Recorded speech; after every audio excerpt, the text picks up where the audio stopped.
So thank you guys for tuning in to another episode of our podcast. Extremely excited to have Dr. Fou on the podcast today. As everyone knows, we're big proponents of ROI and return on investment. And funny enough, bots don't buy and bots don't drive ROI. And so excited to have you on, learn more about, your background in the digital marketing world, the solution that you bring to the table, but really excited to get into the nitty gritty and kind of what you're seeing tactically and, what channels, what is getting real eyeballs and what ads are getting in front of bots. So without further ado, would love to, what's a 2-minute intro of who you are, your background, and how you got to where you are today? Glad to be here with you, Justin and Mike. My name's Augustine Fou. I've been studying the ad fraud problem in digital marketing for the last 14 years. Kind of started out on the agency side and saw, irrational click-through rates, like 100% click-through rates, and really had to decide on doing something about it, like figure out what was going on. So that's kind of how I got into, the bot detection. Ended up building a set of tools that were initially used to audit campaigns, just to figure out, why we were seeing clicks after the campaign was over, or, more clicks than there were ads. And ultimately, that was released as a platform that others can log into, right? So the first couple of years of that, we were just delivering consulting and auditing. But I have since opened up the platform so others can log in and do some of that themselves. So that's kind of how I fell into it. It wasn't necessarily premeditated, but when we saw programmatic take off, we also saw fraud take off, and I think that's when I really needed to kind of roll up my sleeves and get into bot detection. So that's kind of the backstory. Love it. The best products or solutions are come to life from solving your own problems internally. So love kind of hearing that story. So I mean, an interesting fact, you had 50% of traffic is typically bots. That's pretty insane. So I guess could you run us through who benefits, why are bots around? I guess give us the lay of the land of the bots and why they're even around. Yeah, so the 50% number has been cited by a lot of different places, and the industry trade bodies have also run their own studies saying 50% of the ads or the budget never makes it to showing ads, right? It's eaten up somewhere in the middle. But that's kind of misleading because you have to think about the fraudulent sites. Those are 100% bot traffic because no humans even know they exist, right? So humans are obviously not going to visit those sites. So if we take a step back, just to kind of look at how programmatic evolved, right? So in 2012, 2013, programmatic became the dominant form of media buying, right? Because the big advertisers said we can go to tens of thousands of small websites and negotiate, ad deals with each of them. So it became easy for them to just say, oh, well, here's an exchange that says, oh, I can get my ads on hundreds of thousands of sites, and I just have to buy it from one place. So kind of like Wall Street is the stock exchange or exchange for stocks, shares of stock. The programmatic exchanges brought together buyers and sellers of ad units, right? And it's based on a similar auction mechanism. But when that took off, the advertisers started to lose sight of who they were actually buying ads from. So instead of sitting across the table from a Hearst or a New York Times or a real publisher, they would say, oh, I'm just going to buy $100,000 worth of ads or maybe $100 million worth of ads from the exchange. And the exchange went out and found a whole bunch of websites to add into the exchange to make up the volume, right? Because the advertisers wanted to buy lots and lots of impressions. Because of that, the bad guys found a loophole, and it was a gaping loophole where the bad guys can now start up tens of thousands of fake websites just using WordPress templates, right? So now they have hundreds of thousands of sites they can add into the exchange. And for the first time in history, they could start siphoning off dollars from the largest of advertisers because they were all just kind of in the mix. Most advertisers are not going to look through a spreadsheet or placement report that's got hundreds of thousands of rows in it. So because of that, I would say programmatic exchanges actually enable the fraud to take off. And so then along came the fraud verification companies that purported to detect the bots, right, and help you, try to avoid the fraud. but it's just overwhelming. There's just too many sites with bot traffic. So if we can move beyond that 50% number, you should realize that the fraudulent sites that are designed to commit fraud are 100% bot traffic, right? There's no humans on there. And in fact, they use other techniques to multiply their own revenue. So instead of sticking one ad in an ad slot, why not stick 50? So you can make 50 times the revenue, right? Why not have 500 ads on the page instead of 5? So there are many techniques that the sites can also use to multiply their own revenue on top of bot traffic. So I think in that case, hopefully more advertisers realize that it's way more than 50%, and you really have to look at what sources you're talking about. So kind of getting back to your question, some sources are 100% bot traffic, others are 2% bot traffic. Even the mainstream publishers like the New York Times or CNN, there's always going to be some level of bots on their site, not because they want them, but because the bots are there to steal their content, right? Any public web page can be hit by a bot. So in those cases, there might be some additional things that they can do at the network level to lower that. But ultimately, it's up to the advertiser to be very vigilant about how they buy, because otherwise they're just wasting a ton of money buying, bulk quantities of impressions. Love it. Great insight. So, I mean, in your opinion, obviously the opportunity for abuse has been created, and it's happening. So I guess, is the blame on the people abusing the system, or is it the advertisers and media buyers for not aligning the KPIs that they're measuring to be in line with the success of the campaign they get to market? Yeah, I think what's happening is that a lot of the advertisers believe that the sales are driven by the digital advertising, right? So to me, it's more of a correlation rather than a causation. So they happen to be running digital marketing at the same time as when the sales occurred. So they kind of think that it's attributed to those digital ads. But here's the problem. I wrote about this yesterday. It's like the over attribution of credit to the ads, right? So you see sales happening and you are desperate as a marketer to kind of say, okay, what caused it? So we have these things called media mix modeling and other algorithms that help us try to attribute sales to certain ads. But a very simple thing I use to kind of explain why that's almost like not a good idea is that, experienced marketers will understand that a single ad doesn't drive a single sale, right? Humans usually have to see many different ads multiple times, some on TV, some online. They might search for something and then see a search ad, right? So all of those contribute to moving the person along the purchase journey and ultimately get them to a purchase. And you can really understand that larger ticket items are more complex and people tend to research it more, right? So they're not just going to see an ad and buy it, right? Maybe for smaller ticket items, soup and soda, low consideration products, those are fine. But typically, if you just think about your own experience, you don't just go out and buy something just because you saw an ad. So going back to that very fundamental understanding, a single ad doesn't drive a single purchase. People really need to take a step back and really look at what's causing the sales. The models that we're using right now, and the article that I wrote about yesterday was looking at view-through conversions. So basically, the theory is that if someone sees the ad, right, mostly for branding purposes, they see the ad, but they don't interact with it, meaning they don't click it.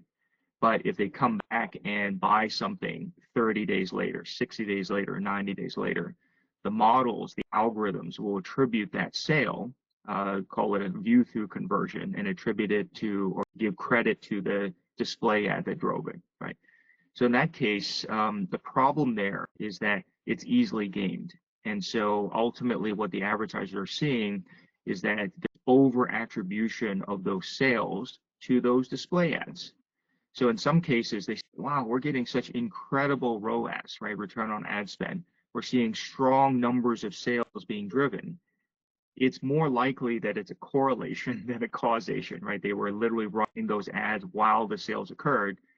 Most advertisers don't have the courage to run turn-off experiments, right? If they just pause the ad campaign for a week or so, or maybe in a market or something, they will see, oh, the sales kept going. So maybe these ads did not directly drive those sales on a one-to-one basis that, the algorithms are telling us or reporting to us in the reports.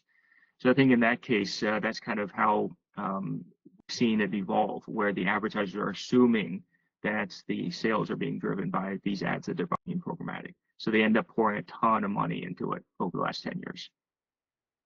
And it's almost being over reliant on the solutions attribution, the one that you're actually paying. It would, behoove them to show you good numbers. So, Yeah, and I mean, so attribution much. is, Yeah, exactly. So much of it is self-reported, right? It's like buy from this ad tech vendor, and they're telling you how well the ads work.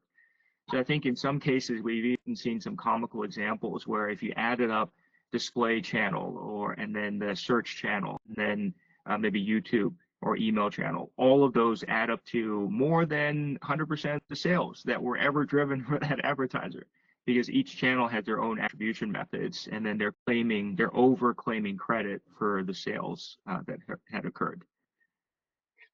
do you have any suggestions on how advertisers should look at the data in terms of, is there an attribution solution? Should you use that, or should you try and get your hands on, as close to the financial data and draw correlations? Or I guess, how would Yeah. you suggest? I think the best practice is always to run incrementality testing, right? That's really to say what sales were actually driven that were incremental, right? That would not have occurred in the absence of the advertising, right? Because a lot of times, you think about people, they'll walk into a Dunkin' Donuts every morning because they like the coffee and the donuts, right? So those are organic sales. People would have bought anyway, not because they saw the ad. How do you pick those apart from the ones that were actually caused by the ad, right? So I think we've seen 15 years of bad habits where the ad vendors were grading their own homework and therefore were overclaiming credit for the sales that would have occurred anyway. Okay, so I think a lot of the savvy marketers know that incrementality testing and modeling is really the right way to do it. But very often it's actually very hard to do, because some of the largest advertisers never have a dark period, right? They're always on every single channel, right? So if you imagine a Unilever or a P&G, they're always running TV ads. They're always in print. They're always on YouTube. They're always on digital. There is nothing that is dark at any given time. So that makes it really hard to determine causation, right? So did this ad cause the sale? Oh, no, this digital ad, did it cause a sale? Oh, no, it's because they were still running TV ads. So the person might have seen the TV ad and bought as a result of that, right? So I think the best way, maybe something that's a little bit easier to execute in real life than a true incrementality testing, is what I'm going to call turn-off experiments in certain markets. So say, for example, I have an example from Australia. I'll put it very simply. There's 5 major cities in Australia, and they're also doing, this particular agency was doing billboards and TV. So this case study came about when we were saying, okay, well, how can we attribute sales from stuff where we don't even have a click, right? It's billboards, it's TV, there's no clicks to count. So the experiment consisted of running, ads in 4 of the 5 cities and leaving 1 city dark, meaning without advertising for a short period of time. What we were looking at is what I'm going to call velocity of conversions on the site. Okay, so they do e-commerce on the website. What we can do is isolate the visits from the cities, right? Each of the 5 cities. The 4 cities in which they were running offline ads, billboards and TV, saw a higher velocity of conversions because they were running ads and people became aware and they came to the site. And all of those, you can imagine, are direct visits because there's not a click, there's not a UTM source, right? In your Google Analytics, it's literally going to be they typed in the domain and got to your site. Okay. But we can then say, in these 4 cities where we were running ads, there's a higher velocity of conversions than in the 1 city that we were dark, right? The velocity of conversion was lower. So then we can start to get at, oh, okay, this is the contribution of those ads. Now, we're still not trying to say the billboard caused the sale or the TV ad caused the sale. We're saying in aggregate, the advertising in those 4 cities caused a higher velocity of conversions than the one where we weren't doing any advertising. So in that case, those are more easily observable, and you can actually use your own Google Analytics, or you can use my analytics platform to look at those conversions happening in the 4 cities and how many conversions you get per period of time. That's what we mean by velocity of conversions. So there is a way to now do what I'm going to call cookieless conversions or clickless attribution, so you can actually see if your advertising is working. I think if more advertisers do that, they can really get at what's causing the sales and where the ad's actually working. Right. So we were just about to ask you about connected TV and the effectiveness of connected TV attribution in that solution, but you kind of just answered that question. I mean, the velocity. Perfect use case. Yeah, perfect use case.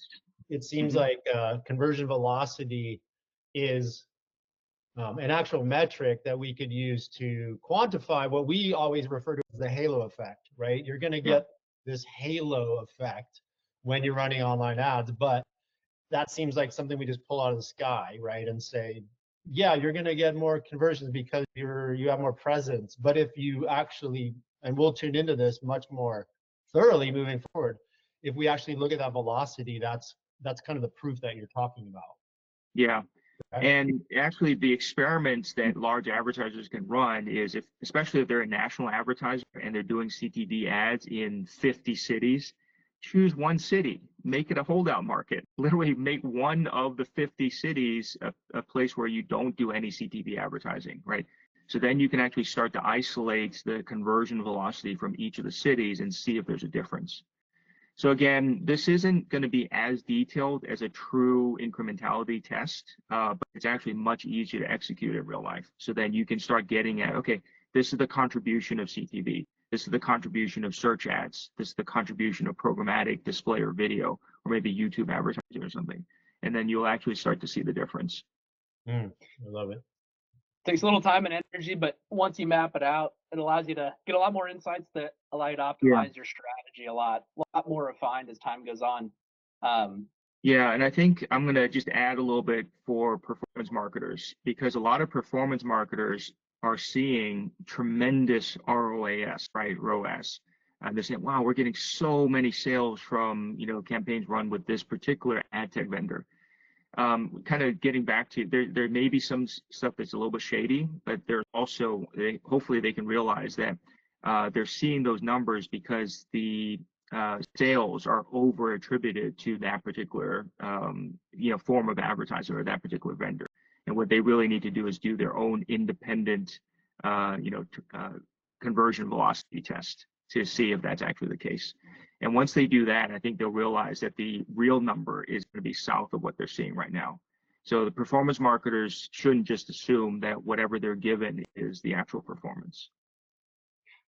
Absolutely. Makes sense. And on the CTV front, I mean, programmatic was new. It was a black box early on, and who knows what went through it. I feel like CTV is a very similar channel. I mean, it is fairly new. It's not brand new, but it seems like it could be rampant with bots. I guess, what's your point of view on CTV in general? Is it effective? Are there actual eyeballs on there? So here's a dichotomy that might be a brain twister, but let me say it out loud. There's no fraud in CTV because it's impossible.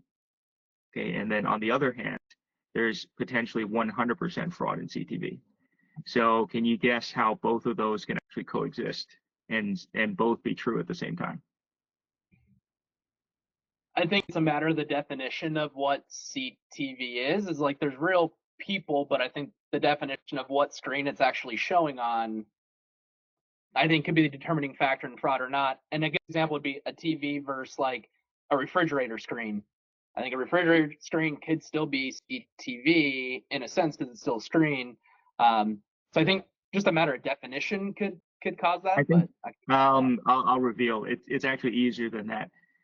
If you're buying ads from Food Network, HGTV, History Channel, right, literally from those sellers, there's no fraud in CTV because it's impossible, right?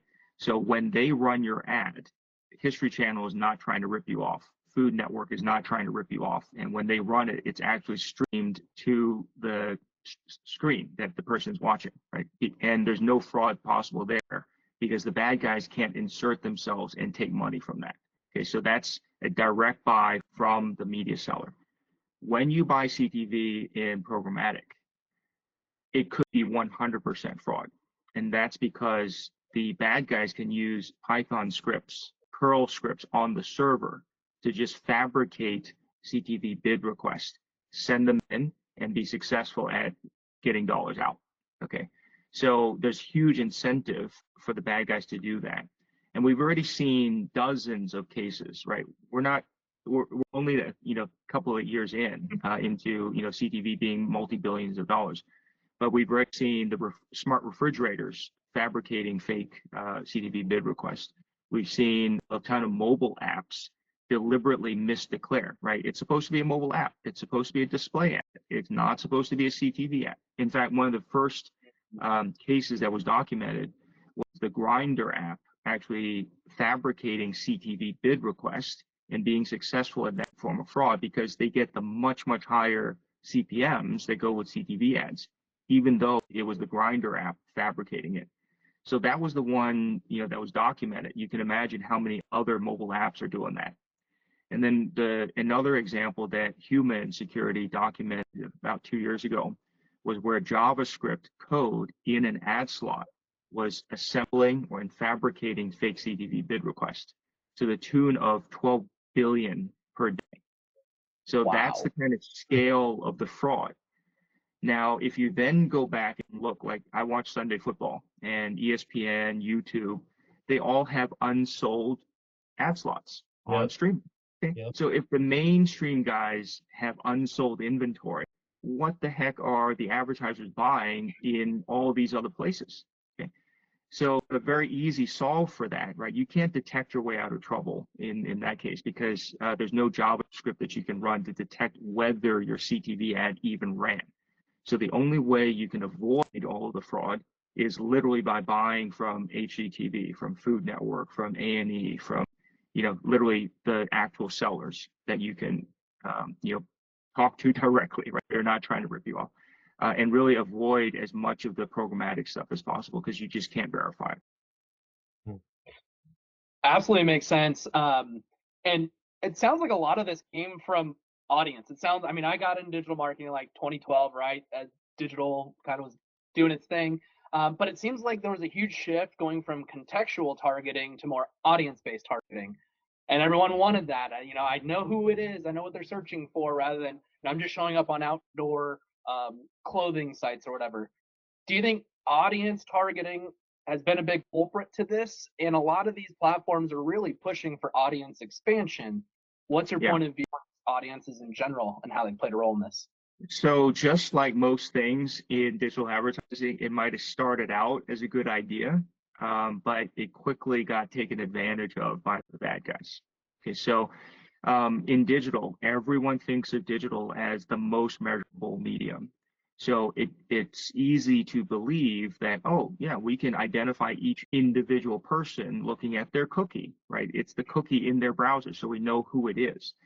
So in theory, again, the good idea at the start, it's like, oh, well, why don't we target ads to the right person at the right time? Because we know what they like, we know what they search for, and all that kind of stuff.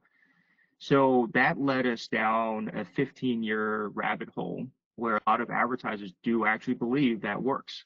Okay, but what happened is, and I'm going to use my pharmaceutical examples. So a lot of big pharma companies are buying audiences, right? They think they're targeting patients of a particular disease, or they're targeting doctors like oncologists. What's happening there is that the bots know that, the fraudsters know that. So they send their bots to deliberately visit a bunch of oncology-related sites first, right? So they read up on the content, whatever, but essentially they're collecting cookies.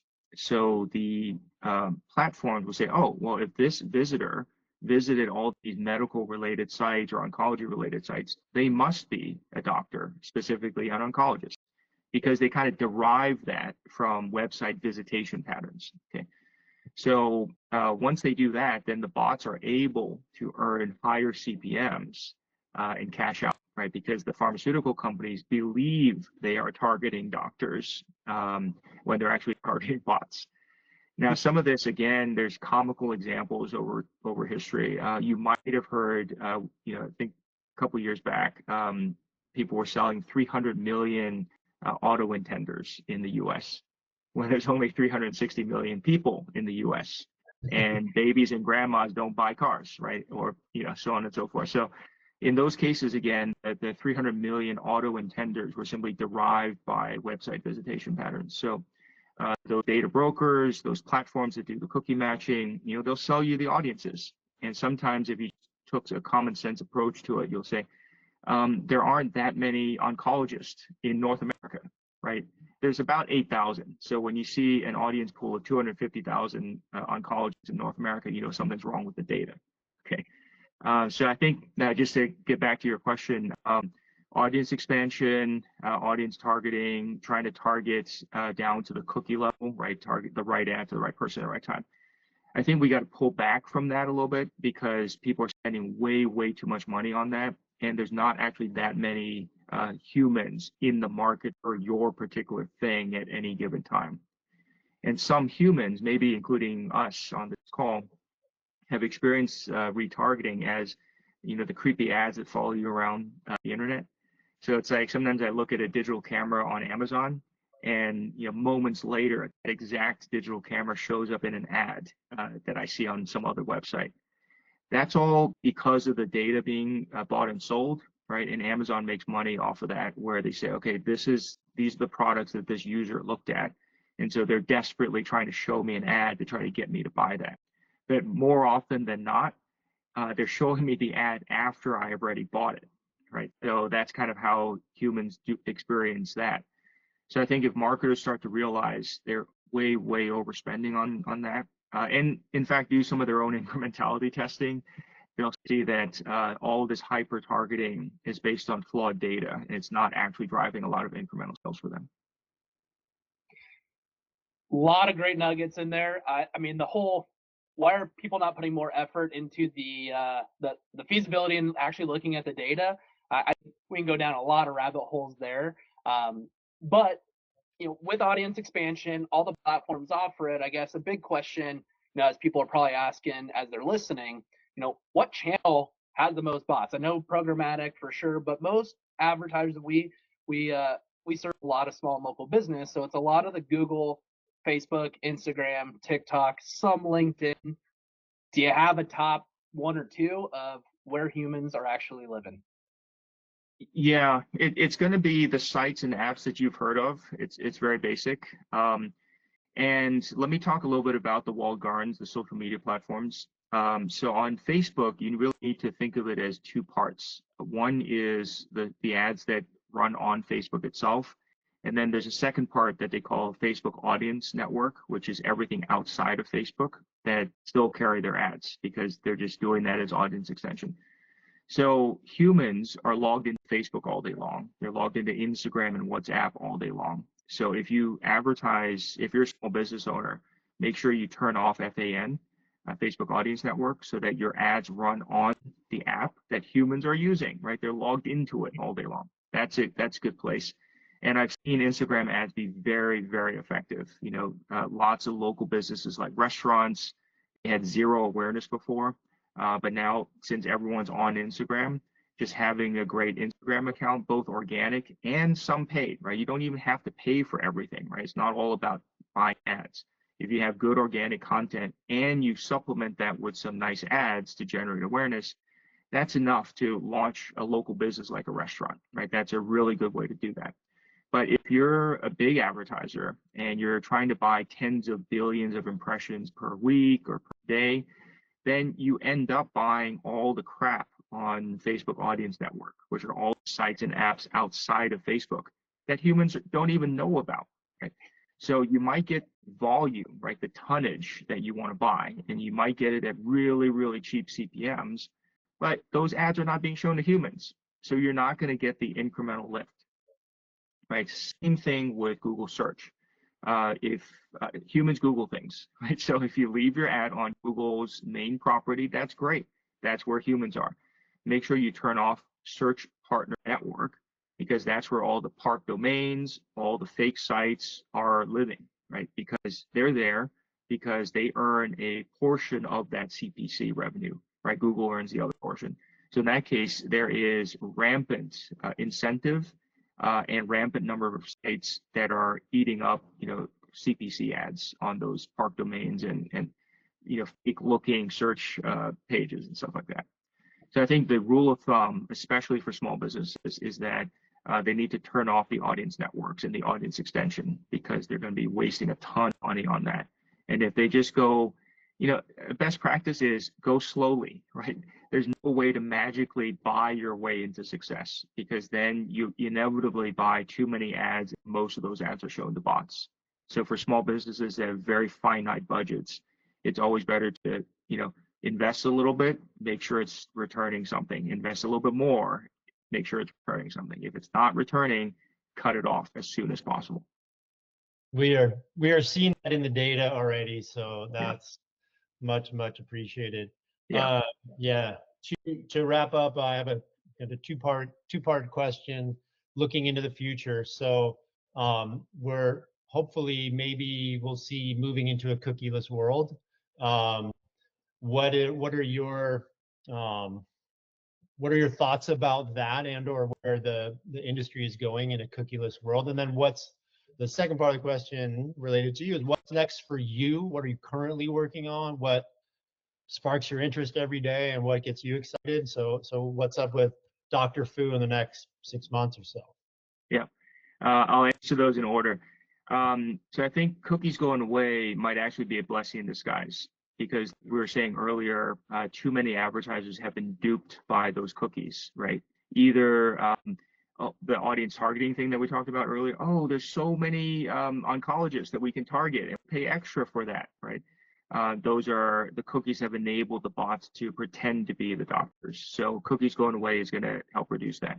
The second thing that I did write about in my article was kind of ROAS fraud, or over attribution, right? So if you set a cookie when the ad was shown to that user, and then later that user bought something, the algorithms are using that connection, that cookie, to attribute the sale to that ad. And again, we're seeing way too many instances of over attribution of the ad, right? The ad gets too much credit for driving the sale. So in fact, the cookies, again, are enabling ROAS, over attribution of sales to certain ad types, right? So I think when they go away, it's going to get better, get more rational. So the ROAS is not so irrationally high, and then the cost per acquisition is not so irrationally low. They'll get back to a semblance of reality. And that said, where I'm headed with this is I just recently launched Fou Analytics Self-Serve, and that's primarily meant for those small businesses, right? The ones who actually care about their budgets because they don't have a lot of money to waste. If they install it on their own websites, they can actually start to see the quality of the clicks that come from whatever channel they happen to be buying, right? So hopefully, if they're buying from Facebook and they forgot to turn off FAN, they'll see in the data, right? So when those click through to their own websites and have Fou Analytics on their sites, they can see, well, why is it 90% red, right? So they'll see that a lot of those clicks are literally not humans, and humans won't ever convert, and the bots won't ever convert, right? Only humans do. So then they'll say, okay, what can I do about this? Oh, turn off FAN. Same thing with Google search partners, Bing search partners, whatever. Sometimes, when we look at small sites, a lot of the clicks are coming from those park domains. Those are all falsified clicks. So they're never going to get any outcome or sales from that. So hopefully, Fou Analytics Self-Serve, which is free for small businesses, right? Free for small websites that are under 100,000 page views a month. They can just use that just like they deployed Google Analytics, right? I had to use Google Analytics 15 years ago because I was a small business owner. I couldn't afford anything else. So hopefully this gives them a set of tools that they can start using to look more closely at their own campaigns. I think they're going to lead the charge, right? The small business owners who are very cautious about their spending, very vigilant, are going to be kind of the examples for the bigger advertisers who often have too much budget they need to spend, and they kind of get themselves involved in bad habits, right? So hopefully those small business owners, and in fact your team, will start to educate the advertisers. Okay, you can spend a lot less and actually drive a lot more incremental sales than you have been doing for the last 15 years. Right. Well, we're going to do what we can to get your word out there as well. We're Thank passionate you. about Thank helping you. small businesses and medium-sized businesses and really navigate these C's, and your tool and what you're doing is a big part of that. So Great, great. we appreciate that, and we appreciate your time today. And we'll follow up with you after this, but really appreciate you jumping on with us, and keep doing what you're doing. Yeah. We love it. Yeah, and thank you for all your great work. I think you know, those advertisers who have you to shepherd their ad dollars are very lucky. So let's use the data, let's look at the data, and let's make digital advertising better together. All right. I love it. Thank you so much. Thanks for joining us. Thank you. All right.